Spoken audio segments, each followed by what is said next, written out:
ഓഹോ ആ അത് ചൊല്ലിയിട്ട് പൂ ഇതിനകത്ത് ഇടണം. ആ ഇട്ടേക്കാം. ഓക്കെ റെഡിയായല്ലോ. റെഡിയായി. ഓം ആ ഇടട്ടെ പോവാ. അത് ഗ്യാസ് കയറിയതാ.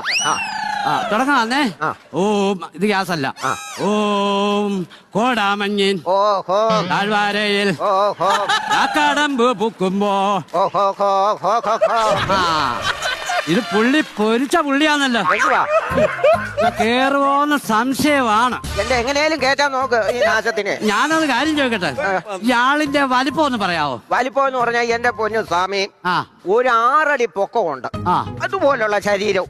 ആ അപ്പൊ ഞാൻ ചോദിക്കാൻ കാരണം ഈ കലത്തിൽ കൊള്ളുവോന്നറിയാനാ. എന്തോ ചെയ്യും? അതില്ലെങ്കിൽ നമുക്ക് ബിരിയാണി ചെമ്പ് എടുക്കേണ്ടി വരും. അത് ഞാൻ ഇവിടുന്ന് പോയി ഉണ്ടാക്കിക്കൊണ്ട് വരാം. ഞാൻ അപ്പൊ എന്തോ ചെയ്യണം? എന്തോ ചെയ്യണോന്ന് ചോദിച്ചു കഴിഞ്ഞാൽ ഇവനെ പിടിച്ച് എങ്ങനെയാലും കലത്തിലാക്കണം. ഇതിനകത്ത് കൊള്ളിക്കാനോ? ഇതിന്റെ അകത്ത് കൊള്ളിച്ചാല്. ഇതിനകത്ത് കൊള്ളുന്നത് മതി. ഇതിന്റെ അകത്ത് കൊള്ളുന്നതിന്റെ അത്രയും കൊണ്ടാ മതി.